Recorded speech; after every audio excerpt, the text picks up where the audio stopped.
All right, everyone. Welcome back to Global Online Marathi. Myself Nihal sir. So आता आपण 10th लेक्चरमध्ये soil आणि noise pollution याबद्दल discussion करणार आहोत. सो व्हेरी इम्पॉर्टंट सॉइल पोल्युशनबद्दल हा एक नवीन एक गोष्ट आहे आपण जी शिकणार आहोत आजच्या लेक्चरमध्ये soil pollution, noise pollution, water pollution, air pollution या सर्व गोष्टी आपल्याला यूज टू आहेत, आपल्याला माहिती आहेत, लहानपणापासून आपण बघतो आहे.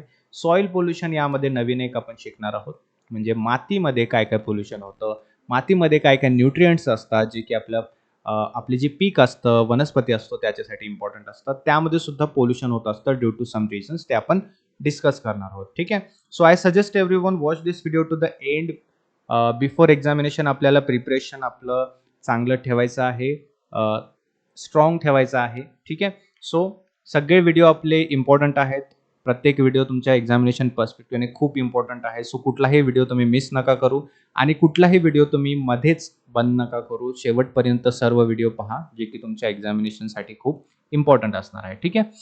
Before starting the session very important thing, Maharashtra set आपली जी येणारी एक्झामिनेशन आहे जे की ज्याची नोटिफिकेशन आपल्याला केव्हाही मिळेल आता, त्यासाठी आम्ही पेपर वनचा फुल कोर्स लॉन्च केलेला आहे. त्यामध्ये तुम्हाला भरपूर साऱ्या गोष्टी मिळणार आहेत तुमच्या प्रिपरेशनला बूस्ट करण्यासाठी. जसं की मॉक टेस्ट आहे. मॉक टेस्ट हे प्रत्येक युनिटवरती असणार आहे. प्रत्येक युनिटवरती एक मॉक टेस्ट असणार आहे. म्हणजे प्रत्येक मॉक टेस्टमध्ये तुम्हाला 50 क्वेश्चन्स असणार आहे जे की तुमच्या पूर्ण युनिटला कव्हर करतील. ठीक आहे. असे तुम्हाला 50 मॉक टेस्ट मिळणार आहेत.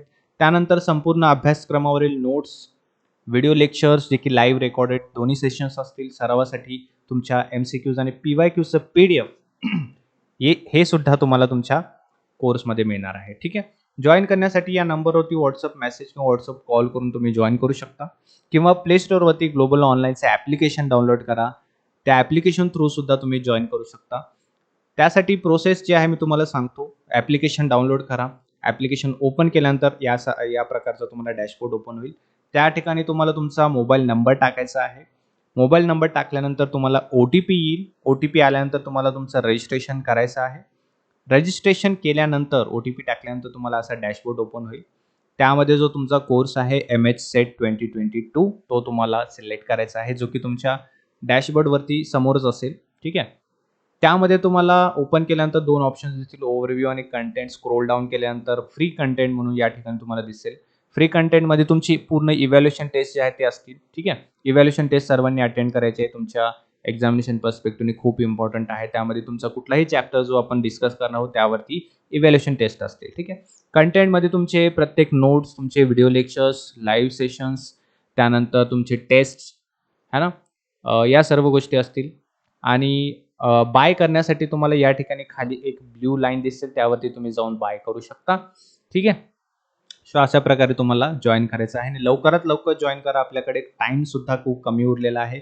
नोटिफिकेशन आपल्याला केव्हा येऊन सरप्राईज देणार आहे. ठीक आहे. सो आपल्याला प्रिपेअर असायला हवं. ओके. त्याचप्रमाणे पेपर 2 साठी सुद्धा आम्ही कोर्स लॉन्च केलेला आहे. कॉमर्स, मॅनेजमेंट, इकॉनॉमिक्स, हिस्ट्री, त्यानंतर इंग्लिश, मराठी यासारख्या विषयांसाठी.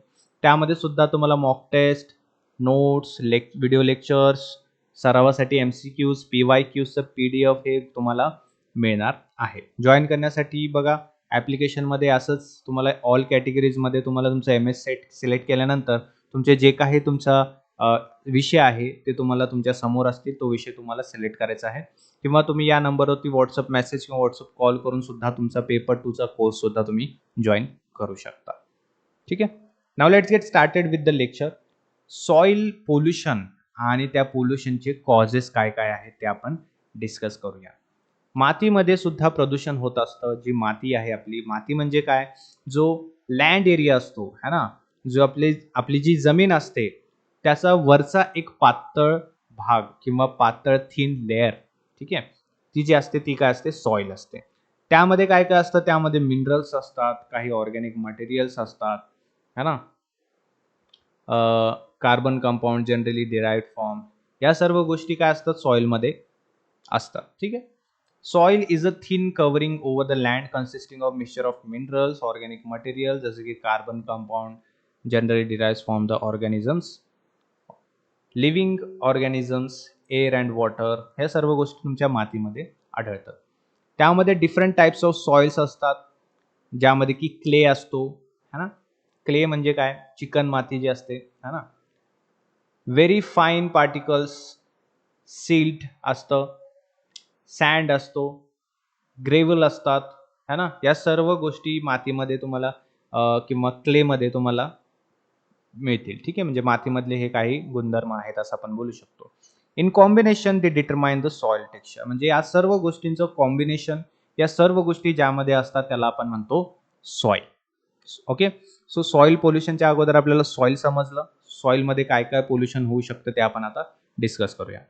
Causes of soil pollution. सॉइलमध्ये जे पोल्युशन होतं त्याचे कॉजेस काय काय, त्याची कारणे काय काय आहेत ते आपण पाहूया.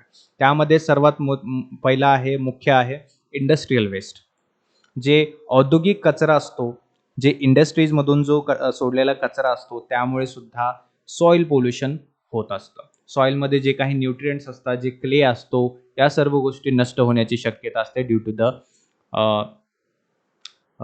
Industrial waste. ठीक आहे, ज्यामध्ये की हेवी मेटल्स आहेत, काही टॉक्सिक केमिकल्स आहेत, ते सॉइलमध्ये मिसळले जातात आणि सॉइलचं पूर्ण जे काही न्यूट्रिएंट्स आहेत त्यामध्ये ते काय होत असतात, नष्ट होत असतात. ठीक आहे. त्यानंतर आहे म्युनिसिपल अँड मेडिकल वेस्ट. जसे की आपले महापालिका किंवा वैद्यकीय कचरा असतो, है ना. मेडिकल वेस्टमध्ये काही ऑर्गन्स वगैरे डॅमेज झालेले वगैरे, है ना, ज्यांचा काही उपयोग नाही, राईट. किंवा काही इंजेक्शन्स, काही दुसरे पार्ट्स असतील, राईट. किंवा म्युनिसिपल काही वेस्ट असेल, कचरा आपला सांडपाणी वगैरे जे काही असेल ते, है ना, घरगुती कचरा वगैरे, या सर्व गोष्टीमुळे सुद्धा सॉइलमध्ये पोल्युशन होत असतं. जसे की नॉन बायोडिग्रेडेबल काही गोष्टी आहेत जी की डिझॉल्व्ह होत नाहीत मातीमध्ये किंवा नेचरमध्ये, एन्व्हायरमेंटमध्ये काही गोष्टी डिझॉल्व्ह होत नाहीत. अशा गोष्टी सुद्धा सॉइलमध्ये पोल्युशन निर्माण करत असतात, राईट. त्यानंतर रेडिओ ॲक्टिव्ह वेस्ट आहेत. ठीक आहे. त्यानंतर ॲग्रोकेमिकल वेस्ट आहेत, कीटकनाशके, तुमचे पेस्टिसाइड्स वगैरे, फर्टिलायझर्स, है ना. या सर्व गोष्टी सुद्धा, जसं की ॲग्रिकल्चरल ॲक्टिव्हिटीजमध्ये पेस्टिसाइड्स यूज केले जातात. ते पेस्टिसाइड्स फक्त वनस्पतींवरतीच नाही, तर ते सॉइलमध्ये सुद्धा मिक्स झालेले असतात आणि सॉइलमध्ये जे काही न्यूट्रिएंट्स असतात, जे आपल्या वनस्पतीला प्रोव्हाइड करत असतात किंवा आपले जे पीक असतात त्यामध्ये जे न्यूट्रिएंट्स येत असतात ते सुद्धा सॉइलमधून येत असतात, है ना. सो सॉइलचे न्यूट्रिएंट्स जे आहेत ते पेस्टिसाइड्समुळे सुद्धा नष्ट होण्याची शक्यता असते. सो जे कृषी रसायने आहेत, ॲग्रोकेमिकल्स जे आहेत ते सुद्धा सॉइलला काय करत असतात, पोल्युटेड करत असतात. त्यानंतर ओपन कास्ट मायनिंग. मायनिंग म्हणजे काय, डिगिंग म्हणजे खोदणे, खोदकाम.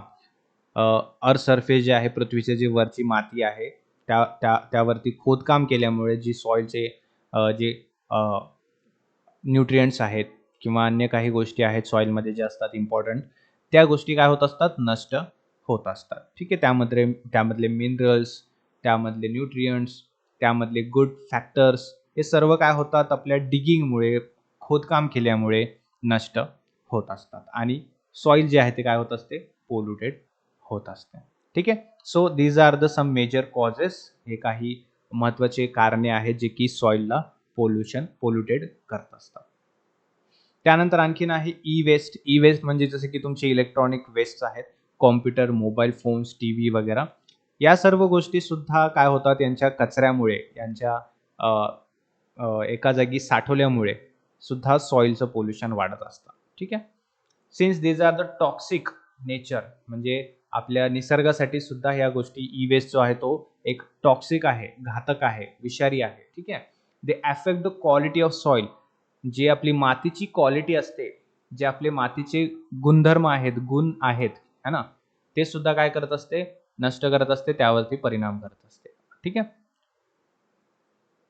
त्यानंतर the toxins may leach from landfills and also spoil the ground water. आता हे जे गोष्टी आहेत, ई वेस्ट वगैरे, जे की सॉइलला पोल्युटेड करत असतात, सॉइलवरती इफेक्ट करत असतात, सॉइल न्यूट्रिएंट्स नष्ट करत असतात. ते फक्त सॉइलच नाही, जे ग्राउंड वॉटर आहे, जे जमिनीखालील पाणी आहे, त्याला सुद्धा स्पॉइल करत असतात, त्याला सुद्धा प्रदूषित करत असतात. ठीक आहे. सो ई वेस्ट हे खूप घातक असतं आपल्या सॉइलसाठी सुद्धा आणि वॉटरसाठी सुद्धा.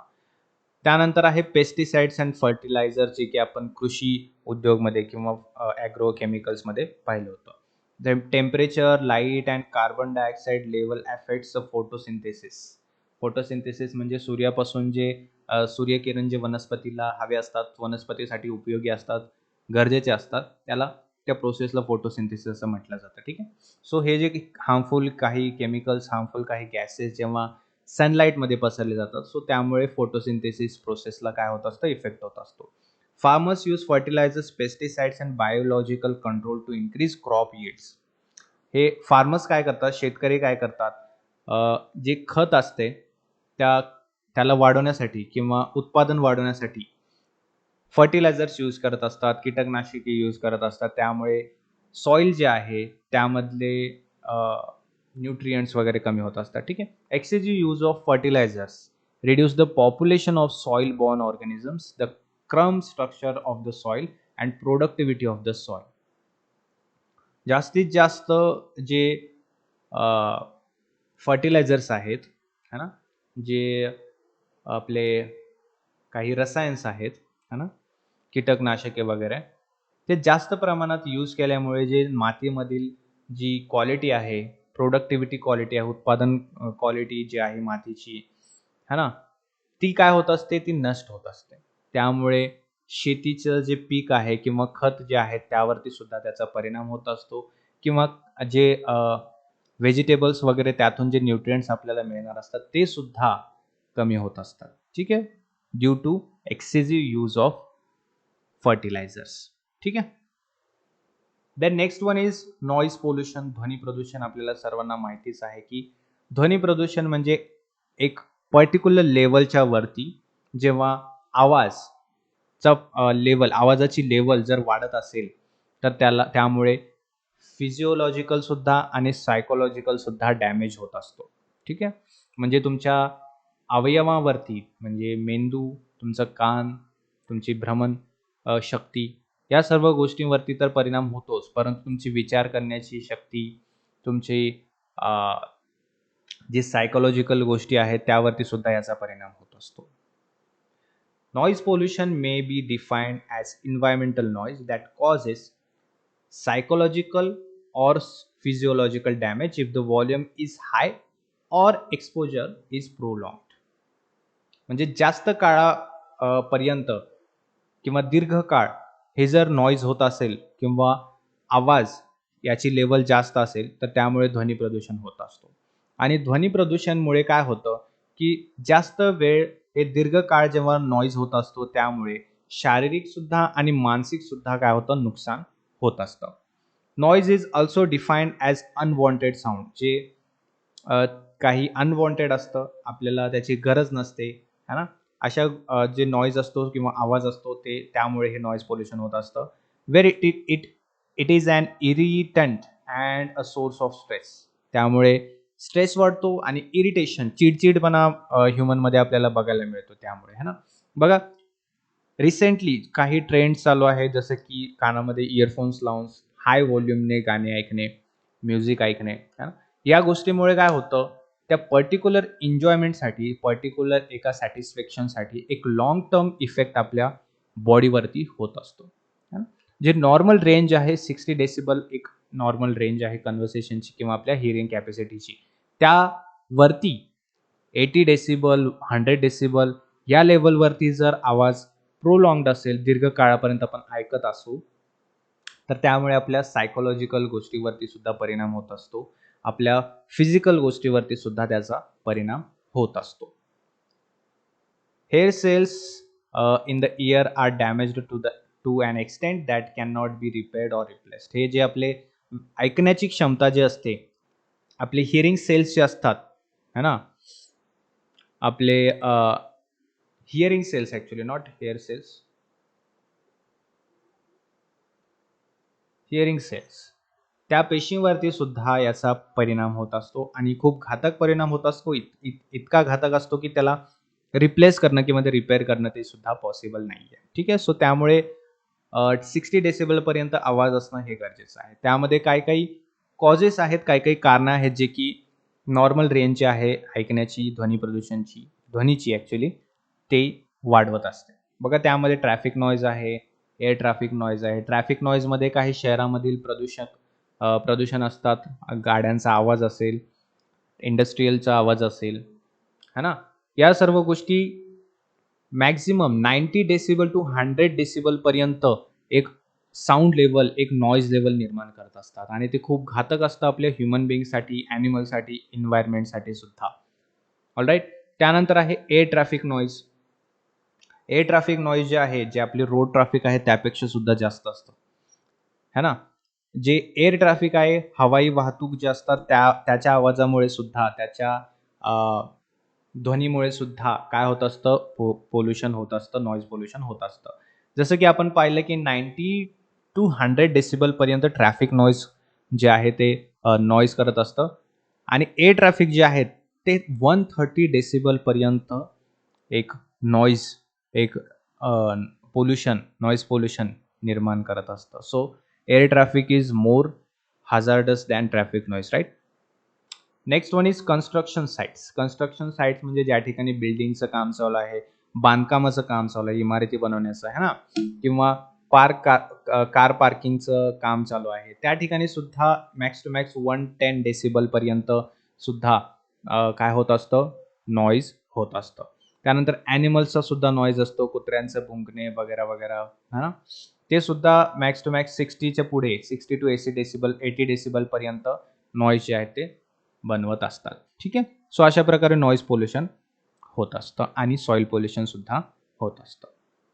All right everyone. सो अशा प्रकारे आपण पोल्युशन काय काय असतं ते वन बाय वन पाहिलेले आहेत. त्यामध्ये काही डाऊट असेल तर तुम्ही तुमच्या ग्रुपमध्ये सुद्धा डिस्कस करू शकता, ज्या ठिकाणी मी सुद्धा आहे, आणखीन स्टुडंट सुद्धा आहेत, ते सुद्धा हेल्पफुल असतील तुमच्या आन्सरसाठी. ठीक आहे. Alright everyone. So thank you for attending today's lecture. भेटूया आपण नेक्स्ट लेक्चरमध्ये. Bye bye. Take care.